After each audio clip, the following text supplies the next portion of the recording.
found a corkscrew. What happened to it? Uh-oh. Well, Oh, take here that it is, inside. here it is.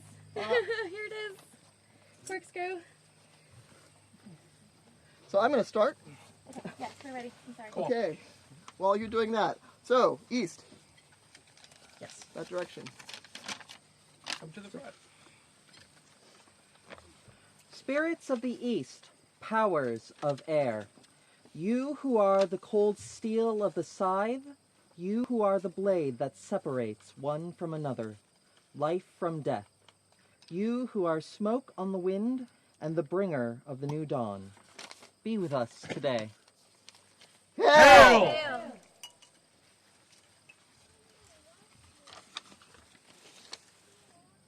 Spirits of the south, powers of fire, you who are the sun who moves towards the west, as summer moves into autumn, igniting the trees in beautiful fiery color. Even as it grows colder, we rejoice in the gift of your warmth in our hearts. Be with us today. Hail! Hail!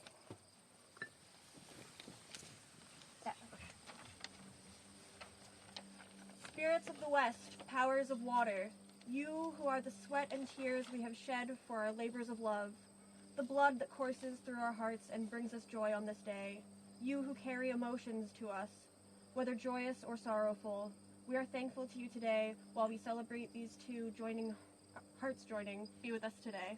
Hail! Spirits of the north, power of earth, you who are the ground beneath our feet, you who sustains and nourishes us, you who brought us forth, you to whom we shall all one day return, we honor you especially today. Be with us now. Hail!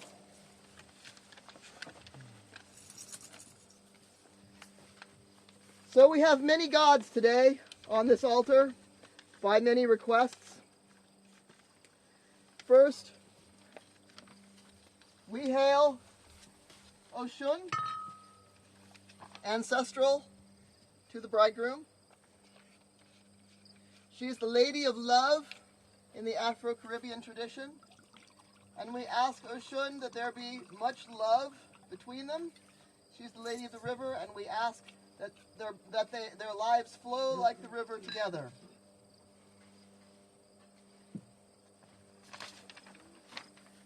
Second, we honor Isis, who is an Egyptian goddess, and marriage was under her purview. And she lost her husband and did everything she could to bring him back to life. And she is the faithful wife, and she is fidelity in the heart. So we hail Isis and ask for that kind of faithfulness.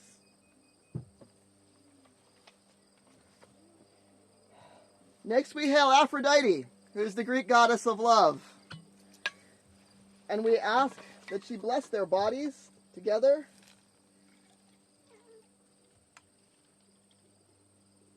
That they may have more love all their days.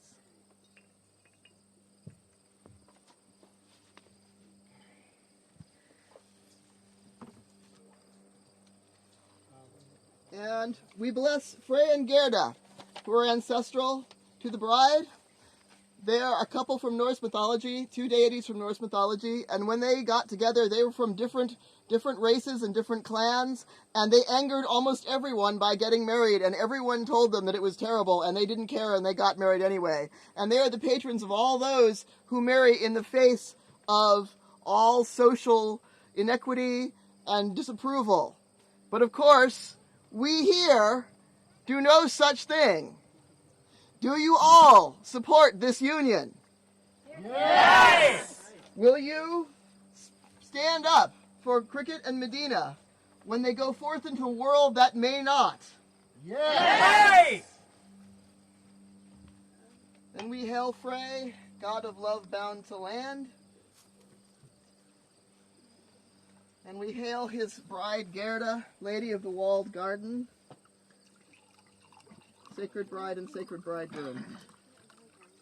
And lastly, we hail good Father Njord and Skadi. And these two gods we hail because sometimes people must be apart, even when they are couples. And sometimes they must have spaces in their lives where they can do their own thing and be independent.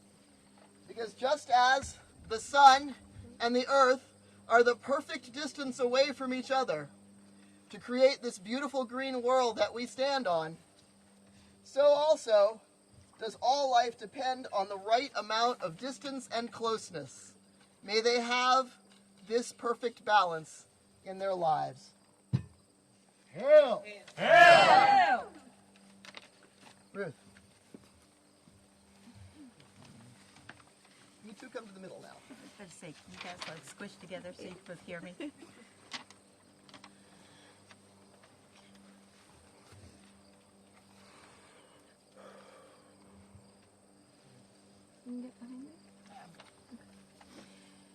You have come forward together in love, which is both bitter and sweet. Do you promise to take the bitter with the sweet every year you are together? We do. We do.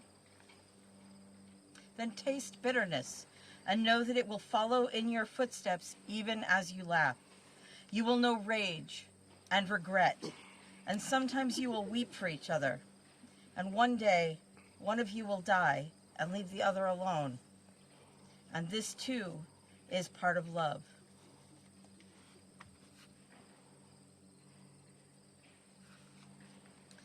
And now taste sweetness. And know that it too will follow in your footsteps even as you weep. You will know joy in the body, heart, and soul, and this will be your solace. Even when all else is bleak, your love shall be like the ocean, ebbing and flowing with the tide, encompassing the earth and the source of all life. May you drown always in your own passion. The wind hears your words and asks if they are true. Better to fall now on my blade than make this vow with deception in your heart. We swear that everything we say here today is true. And then we come with open hands. And then nothing is hidden.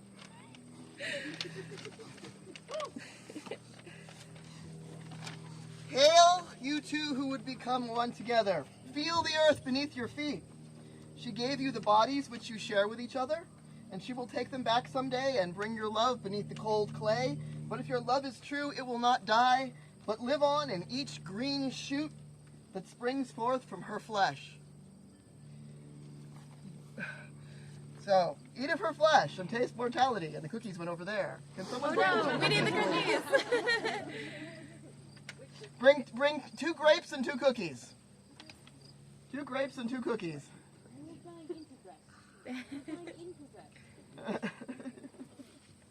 We're doing it live. We're doing it. That's all right. We have a million hands here to help.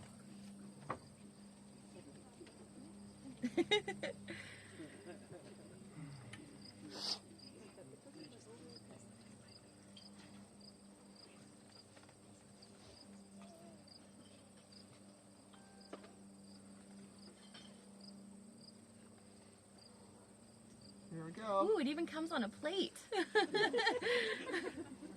Secret barrel of grapes and cookies. Thank you. Okay, take the grapes and feed them to each other. May you always be each other's nourishment. And now eat of her bones and taste immortality.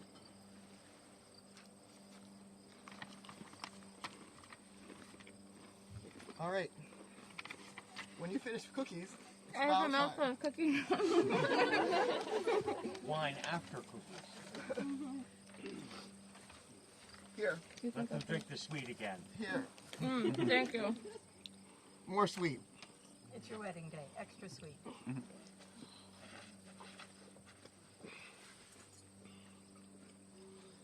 That's really good.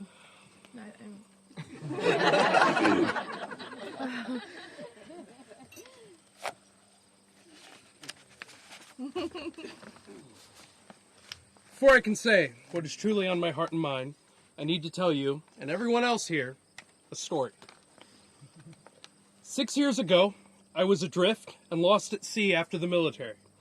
I had no idea what to do with myself, my goals, or aspirations. These things did not exist when it came to the subject of one Richard Medina. I eventually found my way home, as fortunate sailors tend to do. I was lucky to have a family that always kept the light on at the porch, and the door always open for me to return to.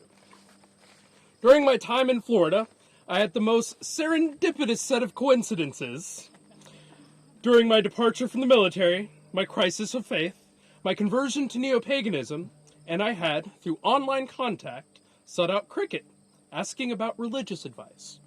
It was so that down in an apartment in South Tampa, I came into her life simply asking for advice on the gods and goddesses. There was no plan, no ulterior motive, no hidden desire. I was just a man confused who found somebody who had the answers that I was seeking.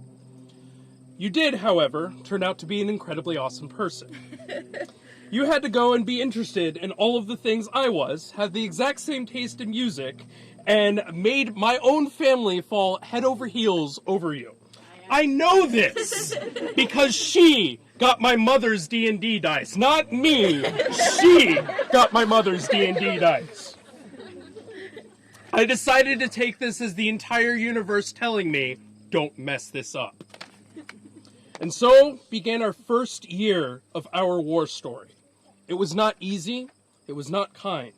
I was an extremely flawed individual with all of the worst habits and emotions instilled in me by the society I lived in. But we had good times. But before I knew it, you were called away back to Massachusetts, and I was left with a choice. I could remain and reconnect with my roots down south. I could dive headlong back into stage combat and acting again. There I had good friends, Alexander Craddock, and the man responsible for inducing me to Davius St. Jock. So you can blame the two of them for Lord Rodrigo Medina de la Mar. Or I could come up here, spending the rest of my life with a woman I thought I could make it work with. I saw the barest hint of a white picket fence, painted black, tinted red, with a skull on every second post or so. Oh, he knows me so well. I knew it was far in the distance, but I knew it was real. But this was something I knew I had to work for, and it was something I would need to change for. I could not passively want such a future to happen. I had to go out there and make it happen. So 2,000 miles later, in an incredibly miserable drive through every blizzard north of Virginia, I arrived to record-breaking snow of a foot every goddamn week.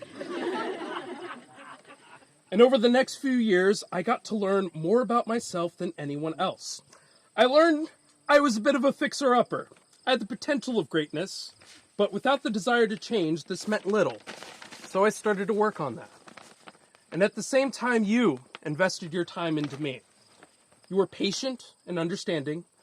You helped me break every bad habit that was instilled into me, every flaw in my character instilled into me by the military, every ounce of self-doubt, every bit of self-destructive depression that lurked within me. In fact, she did not help me to become a great boyfriend.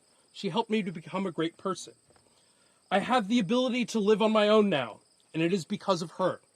I have self-confidence. I have drive, and it is because of her. I have actual hope for the future, and it is because of you. I have a drive to seek and create joy in my life and the lives of those around me, and it is because of you. And you, to me, a few years ago, told me that you wanted kids. You wanted a house. You wanted somebody to grow old with and die with. And you gave me one final choice to either stop our relationship there or take it to the next level. Before, I was a lost boy from Florida. I was listless and directionless and without drive. Now, I am a self-made man. I was told today that this speech is supposed to be an overview of why I'm here and why I am doing this. And in light of everything you have done for me, I wish to say that you have not changed who I am. You have not fundamentally altered my personality in any way. All you've allowed me to do is become the best version of myself possible.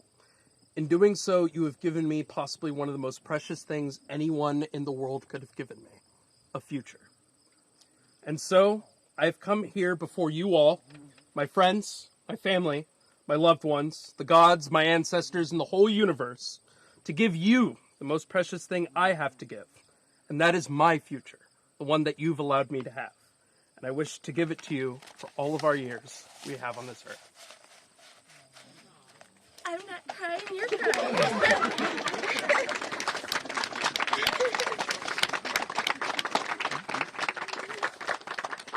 Now I feel bad because mine's so short. Also, it's hard for me to read it. I'm sorry, not sorry. Okay. But it's good. It goes on the coattails of yours. So, I can't even believe we got here. Like, it's been a ride. So I guess I will start with when we first met. It really did feel like the universe was conspiring around us. Like there were other forces that had made up their mind that we were going to be together. Even when faced with difficult decisions, even when you were faced with the difficult decision to follow me up north. I have never seen anyone else fit so perfectly into my crazy life once you got up here. I'd never seen my friends or my parents take to someone so fast and easily as they took to you. And your parents were so great and meshed with with our weird little family really well too. Also something that that never happened before with anyone else I'd met. So for the first time, it really does feel like I'm not only gaining more parents, I love you guys, but that it feels like a merging of family, that our family is really getting bigger, that we are really merging and we all get along and we all love each other and we'll be there for one another when times are tough. See, you keep saying to me that I've settled, that you have to marry me fast before I come to my senses. You say this as if there's some better version of you walking around out there that I'm going to stumble upon and realize my mistake. But that's the rub of it, because I see you trying every day to do better. I see how you stretch your mind and do your best to grow a little more every day. So you see, I'm not settling because there's no better version of you walking around than the you right now. Since every day you grow and change and become a better person than you were yesterday. And quite honestly, I'm excited to meet the person that you'll be in 30 years, in 50 years. So let's do this.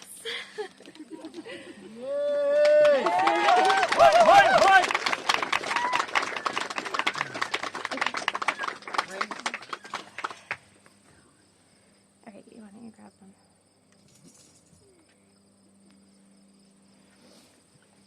Okay, actually, so this goes over here now. And then this one goes.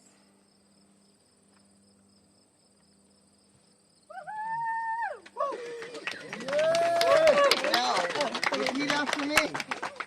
Okay. Or you have to answer this, okay? Here's your questions. Do you promise to hold on to each other even when there are storms between you? We do. Do you promise to have patience with each other's problems? We do. Do you promise to remember that you are on the same side and not the enemy? We do. Do you promise to listen to each other's advice and sometimes even take it? We do. Do you promise to put your care for each other above pride and ego? We do. Do you promise to be each other's best champion and advocate? We do. Do you promise to have each other's back when the world strikes? We do. Do you promise to go looking for small joys together, especially when all is darkest? We do. Take your hands and form the sign of eternity between you. All right. Shauna and Lupo. Bind them together.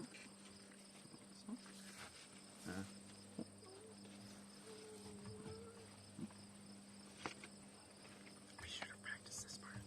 You should have. Well, we're here now. So whatever you guys do, it'll be right. Sounds good. Oh, they have to have enough for 3 knots. That's true. On each side. Get out of my face.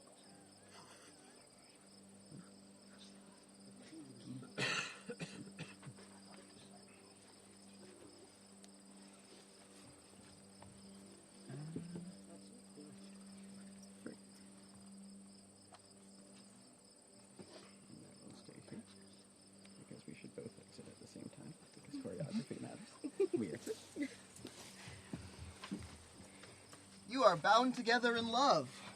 You will defy and embrace life and death together. You will taste joy on each other's lips and eat ecstasy from each other's bodies, and you are blessed. And now you may kiss.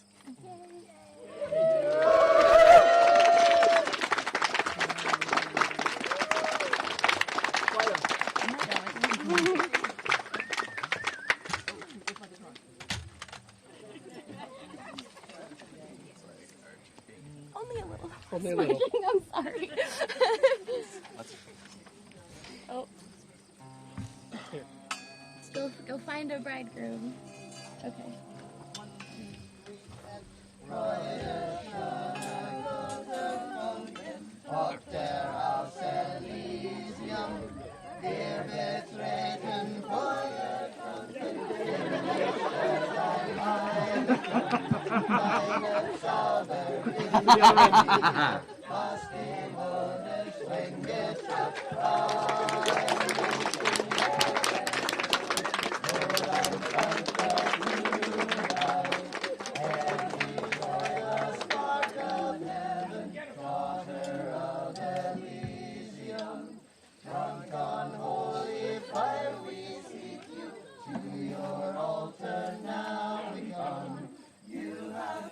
To bind together what our ways would rend apart, and where'er your light wings flutter, all our brothers in the heart.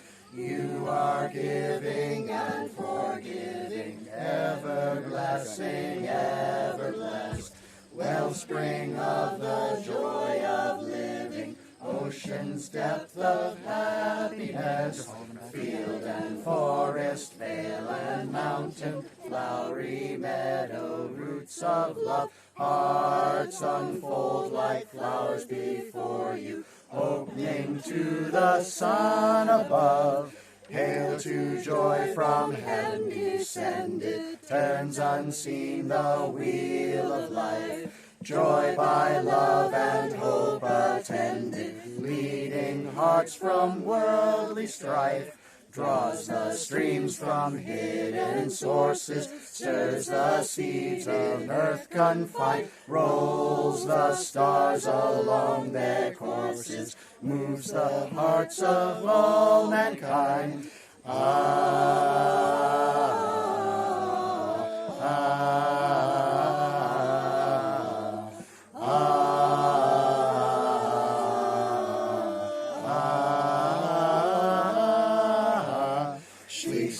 Heiligen Zirkeldichter, schwört bei diesen goldenen Wein, schwört es bei den Sternen Richter, dem Gelung der Treu zu sein.